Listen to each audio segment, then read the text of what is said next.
नमस्कार MK classes को स्वागत। तेबे वर्तमान आम लॉजिक रो 3 मार्क सिलेक्शन सब डिस्कस करवा। यार मध्य पीडीएफ सब आम ग्रुप रे रही अछि। प्रथम क्वेश्चन होउछि मिश्र वैकल्पिक जुक्ति तार संज्ञा होउछि जेउ मिश्र त्रिपदी जुक्तिर साध्यावयव एक वैकल्पिक तर्क वाक्य, पक्षावयव एक निरपेक्ष तर्क वाक्य एवं सिद्धांत मध्य एक निरपेक्ष तर्क वाक्य होइथाए ताहाकु मिश्र वैकल्पिक जुक्ति बोली कहा जाए। नियम होउछि तार साध्यावयवर दुईटी विकल्प मध्यरु गोटिए विकल्प को पक्षावयव रे स्वीकार कले अन्य विकल्प को सिद्धांत रे अस्वीकार करा जाए। तेणु एही नियम को स्वीकरणे अस्वीकरण बोली कहा जाए। मात्र एहार विपरीत क्रम ग्रहणीय नुहे। एहार प्रतीक उदाहरण कौन यार देखि पाउथबो। एहार प्रतीक उदाहरण होछि साध्यावयव जेपरिक क उभय ख एवं ग नुहे, पक्षावयव क ख अटे अतएव सिद्धांत ग क ग नुहे। सेहीपरि एहार मर्त्य उदाहरण होछि रमेश उभय हिंदू किंबा मुसलमान नुहे, पक्षावयव रमेश हिंदू अटे सिद्धांत रमेश मुसलमान नुहे। नेक्स्ट क्वेश्चन कर्मवाद। कर्मवाद टी गीता रो निष्काम कर्मरु आसी। एही निष्काम कर्म अनुसार व्यक्तिगत स्तर रे मनुष्य जेउ शारीरिक मानसिक और नैतिक भित्तिरे कर्म संपादन करे सेगुड़िक अवश्य कर्म फल रही। अर्थात समस्त कर्म जहाँ भी आमे करिथाउ ताहा कर्म एवं सही कर्मर फल निश्चित रूपे मिलता है। अर्थात मनुष्य तार प्रतिटी कर्मर फल भोगिबाकू बाध्य अटे। सांप्रतिक दुनिया रे मनुष्य जहाँ किछि दुख क्लेश किंबा सुख भोग करिअछि ताहा सबू ता कर्मर फल। सुतरां मनुष्यर वर्तमान जीवन तार पूर्वजन्मर कर्मर फल उपर ही आधारित अटे। तेबे मनुष्य जहाँ किछि दुख किंबा सुख सांप्रतिक जीवन रे भोग करुछि ताहा केवल तार संचित कर्मर समाहार। नेक्स्ट क्वेश्चन अबांतर प्रसंग दोष। तेबे आमे जुक्ति करबा समय रे जदि जुक्ति बहिर्भूत विषय को नहीं आमे जुक्ति खंडन प्रयास करिथाउ ताहा अबांतर प्रसंग दोष सृष्टि हुए। साधारणतः जुक्ति समय रे जुक्तिर केंद्र बिंदु को भूली अबांतर बाह्य प्रसंग नहीं जुक्ति चलाइथिले ताहा एही दोष सृष्टि करे। एही दोषर विभिन्न रूप रही अछि। सेगुड़िक हला प्रतिपक्ष दोष प्रदर्शन दोष, लोक उत्तेजक दोष, आप्तद्वाही दोष, पराज्ञता दुष्ट सम्मत दोष, मुद्गर प्रदर्शन दोष। नेक्स्ट क्वेश्चन श्रृंग द्वय अंतराले पलायन। तेबे पिला माने द्विशृंगक जुक्तिर पक्षावयव रे बीजजक दुईटी परस्पर विरुद्ध न होई जदि तृतीय बीजजकर संभावना थाए तेबे पक्षावयव मिथ्या होइते। तेणु एही प्रणाली को श्रृंग द्वय अंतराले पलायन बोली कहा जाए। उदाहरण स्वरूप साध्यावयव विद्यालय शीघ्र आस तेबे सांग असंतुष्ट हुअन्ति एवं जदि तुमे विद्यालय विलंब रे आस तेबे शिक्षक असंतुष्ट हुअन्ति। पक्षावयव हुए तो तुमे विद्यालय शीघ्र किंबा विलंब रे आस सिद्धांत सांग माने असंतुष्ट हेबे किंबा शिक्षक असंतुष्ट हेबे। उपरोक्त जुक्तिर पक्षावयवर दुईटी विकल्परू लक्ष्य कले जना जाए जे एठारे तृतीय संभावना मध्य रही अछि। पिला माने जदि विद्यालय ठीक समय पहुँचब तेबे शिक्षक किंबा सांगसाथी केही असंतुष्ट हेबे नहीं।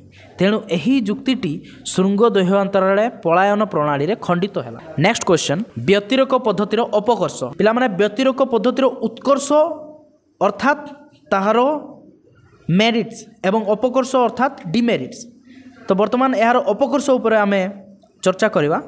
जे प्रथम अपकर्ष होछि एही पद्धति बहु कारणतावाद संकटरू मुक्त नुहे। व्यतिरेक पद्धति मध्य बहु कारणतावाद संकटरू मुक्त नुहे। कारण बेले बेले एक कार्य केवल गोटिए कारण उपर निर्भरशील होई न थाए। नेक्स्ट अपकर्ष होछि तार कारण कार्य पूर्वरू घटित किंतु सबु पूर्ववर्ती कारण घटना सबु पूर्ववर्ती घटना कार्यर कारण नुहंती।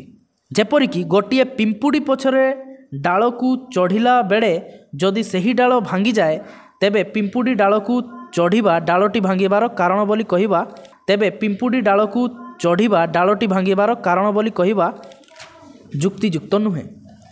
तेणु एठारे काकताळीय दोष सृष्टि होइथाए। तापरे एही पद्धति रे बेले बेले उपकारण को मध्य कारण बोली धरी नहीं थाउ। व्यतिरेक पद्धति गोटे परीक्षण पद्धति होइथिबा जोगु केवल कारण रो कार्य को गति करी हुए नहीं, केवल कार्यरु कारण को गति करी हुए। नेक्स्ट व्यतिरेक पद्धतिर प्रयोग नियत कारण क्षेत्र में संभव नुहे। ଏହି ପଦ୍ଧତି ଏକ ପରୀକ୍ଷଣ ପଦ୍ଧତି ହୋଇଥିବା ଯୋଗୁଁ ଏହାର ପରିସର ମଧ୍ୟ ଖୁବ୍ ସୀମିତ। ନେକ୍ସଟ କ୍ୱେଶ୍ଚନ, ପ୍ରତ୍ୟେକ ସଂସ୍ଥାନର ସ୍ୱତନ୍ତ୍ର ନିୟମାବଳୀ। ପିଲାମାନେ ଯେପରି 10ଗୋଟି ସାଧାରଣ ନିୟମାବଳୀ ରହିଅଛି, ସେହିପରି ପ୍ରତ୍ୟେକ ସଂସ୍ଥାନର ସ୍ୱତନ୍ତ୍ର ନିୟମାବଳୀ ମଧ୍ୟ ରହିଅଛି। ଯେପରି ପ୍ରଥମ ସଂସ୍ଥାନରେ 2ଟି ନିୟମାବଳୀ, ଦ୍ୱିତୀୟ ସଂସ୍ଥାନରେ 2ଟି ନିୟମାବଳୀ, ତୃତୀୟ ସଂସ୍ଥାନରେ 2ଟି ନିୟମାବଳୀ, 3ଟି ନିୟମାବଳୀ, ଚତୁର୍ଥ ସଂସ୍ଥାନରେ ମଧ୍ୟ 3ଟି ନିୟମାବଳୀ। ଏହିପରି ନିୟମାବଳୀ ମାନ ରହିଅଛି। ନେକ୍ସଟ, ନିଷ୍କାମ କର୍ମ। ନିଷ୍କାମ କର୍ମ କ'ଣ? ପିଲାମାନେ, ନିଷ୍କାମ କର୍ମ ହେଉଛି କାମନା ରହିତ ଏକ ନିରାସକ୍ତ କ୍ରମ।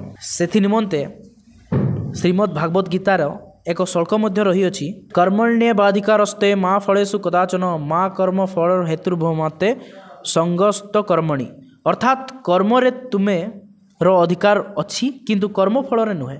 କର୍ମଫଳର କାରଣ ହୁଏ ନାହିଁ କିମ୍ବା ଫଳ ପ୍ରାପ୍ତି ତୁମର ଲକ୍ଷ୍ୟ ନ ହେଉ।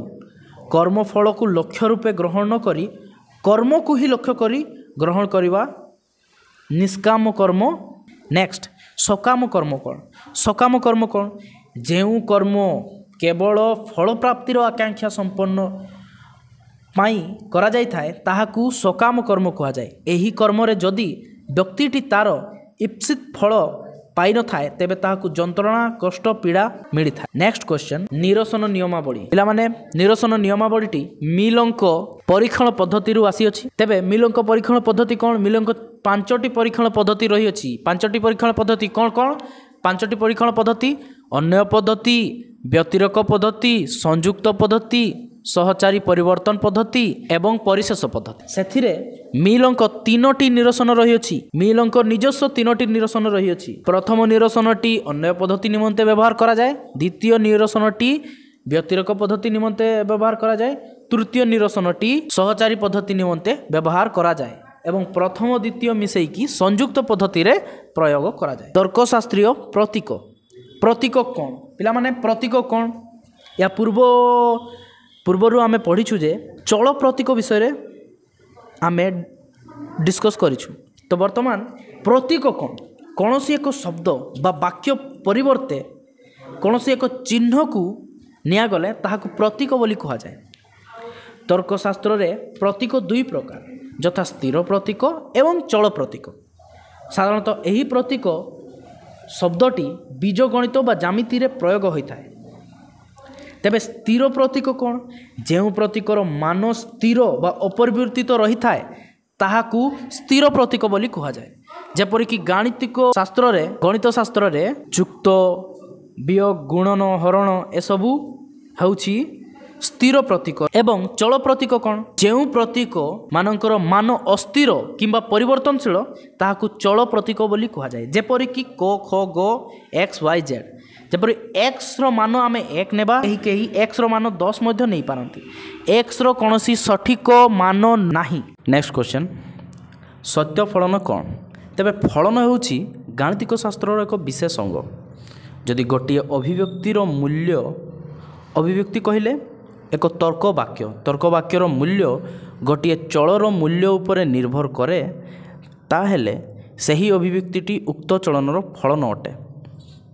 ଅର୍ଥାତ୍ ଯେପରି ସମୀକରଣ ଗାଣିତିକ ଶାସ୍ତ୍ରରେ ବ୍ୟବହାର ହୋଇଥାଏ, ସେହିପରି ସତ୍ୟ ଫଳନ ମଧ୍ୟ ପ୍ରତୀକାତ୍ମକ ତର୍କଶାସ୍ତ୍ରରେ ବ୍ୟବହୃତ ହୋଇଥାଏ। ଯେପରି ଏଠି ଯଦି କ ସମାନ ଖ ଯୁକ୍ତ 8 ହୁଏ, ତେବେ କର ମୂଲ୍ୟ ଖର ମୂଲ୍ୟ ଉପରେ ନିର୍ଭରଶୀଳ ହୋଇଥାଏ। ଏଠାରେ ଯଦି କର ମୂଲ୍ୟ 8 ଧରି ନେବା, ତେବେ ଖର ମୂଲ୍ୟ ନିଶ୍ଚିତ ରୂପେ 16 ହେବ। ଏଠାରେ ତର୍କବଚନ ସତ୍ୟ କିମ୍ବା ମିଥ୍ୟା ହୁଏ। ଆମ ତର୍କଶାସ୍ତ୍ରରେ ପ୍ରତୀକାତ୍ମକ ତର୍କଶାସ୍ତ୍ରରେ ତର୍କବଚନର ମୂଲ୍ୟ ସତ୍ୟ କିମ୍ବା ମିଥ୍ୟା ହୁଏ। ଏହାକୁ ତର୍କବଚନର ସତ୍ୟାସତ୍ୟ ମୂଲ୍ୟ କୁହାଯାଏ। ବେଳେବେଳେ ଗୋଟିଏ ତର୍କବଚନର ମୂଲ୍ୟ ଅନ୍ୟ ଗୋଟିଏ ତର୍କବଚନର ମୂଲ୍ୟ ଉପରେ ନିର୍ଭରଶୀଳ, ଯେପରି ଗାଣିତିକ ସମୀକରଣ। ନେକ୍ସଟ କ୍ୱେଶ୍ଚନ, ଶୃଙ୍ଗ ଦ୍ୱୟାଭିମର୍ଦନ। ତ ଶୃଙ୍ଗ ଦ୍ୱୟାଭିମର୍ଦନ କ'ଣ? ପିଲାମାନେ, ଦ୍ୱିଶୃଙ୍ଗକ ଯୁକ୍ତିର 3 ପ୍ରକାରର ଖଣ୍ଡନ ସମ୍ଭବ। ଗୋଟିଏ ହେଲା ଶୃଙ୍ଗ ଏକ ଅଭିମର୍ଦନ, ଶୃଙ୍ଗ ଦ୍ୱୟାଭିମର୍ଦନ, ଶୃଙ୍ଗ ଦ୍ୱୟ ଅନ୍ତରାଳେ ପଳାୟନ। ତେବେ ଶୃଙ୍ଗ ଦ୍ୱୟାଭିମର୍ଦନ କ'ଣ? ଏକ ଦ୍ୱିଶୃଙ୍ଗକ ଯୁକ୍ତିରେ 2ଟି ଶୃଙ୍ଗ ଥାଏ, ଅର୍ଥାତ୍ 2ଟି ପ୍ରାକଳ୍ପିକ ତର୍କବାକ୍ୟ ଥାଏ। ସେହି 2ଟି ତର୍କବାକ୍ୟ ମଧ୍ୟରୁ जदि आमे दुईटी प्राकल्पिक तर्कवाक्य को खंडन करूँ तेबे ताहा श्रृंग दह्याभी मर्दन कुहाजिबो। एठारे जेमती लिखाई एक यौगिक प्राकल्पिक साध्यावयवर दुईटी अनुग उक्त तर्कवाक्यर दुईटी पूर्वक उपर निर्भरशील नुहे बोली जदि प्रतिपादित हेले सही जुक्तिटी उभय श्रृंग दुर्बल बोली दर्शाई खंडन करा जाई पारे। एही प्रणाली को श्रृंग दह्याभिमर्दन बोली कहा जाए। उदाहरण स्वरूप जदि युद्ध रे तुमे विजय लाभ कर तेबे विपक्ष तुमको अभिशाप देव, जदि युद्ध रे तुमे पराजय हुओ तेबे सपक्ष तुमको अभिशाप देव। युद्ध रे विजय किंबा पराजय लाभ करिवो तुम्भे अभिशाप पाइबो। एही जुक्तिटी उभय श्रृंग दुर्बल अटे, कारण काहाठारु अभिशाप पाइबा किंबा न पाइबा पाई युद्ध करा जाए नहीं।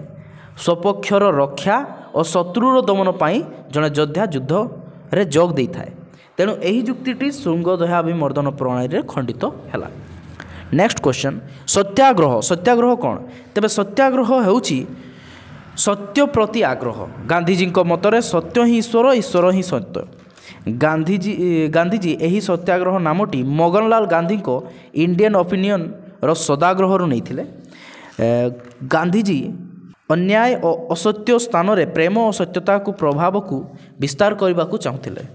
तेणु गांधीजी को दर्शन रे सत्य को लक्ष्य एवं अहिंसा को लक्ष्यर पथ रूपे विवेचना करा जायछि। एक सत्याग्रही हेबा निमंते दृढ़ निष्ठावान एवं चरित्रर आवश्यकता पड़िଥାଏ। सर्वदा सत्य कहले विरोधीर आत्मा और मनरे प्रेम प्रस्फुटित होता है। Next question, मुद्गर तर्कदोष। मुद्गर मुद्गर अर्थ कौन पिला माने? मुद्गर अर्थ होची शक्ति बा मुठा, जहाँकि शक्तिर प्रतीक। एठारे मुद्गर शब्द शक्ति बा मुठा को बुझाउछि।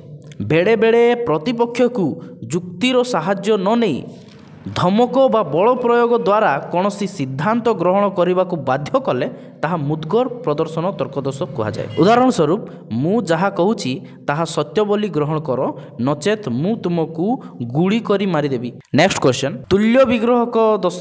केतेक शब्द बा पद मध्य आकारगत सामंजस्य थिले मध्य अर्थगत समानता न थाए। मात्र कौनसी शब्द जदि सही धातुरु तैयारी हेउअछि तार अर्थ नुहे से सही समान अर्थ बहन करथु। केवल सही समानता देखी आमे जदि सेमानंकु समान अर्थ रे व्यवहार करू तेबे ताहा तुल्य विग्रहक दोष सृष्टि हुए। जेपरि साप सह कार्य जହାର से सापुआ, तेबे जହାର बिलो सह कार्य से बिलुआ। ए होची तुल्य विग्रहक दोष।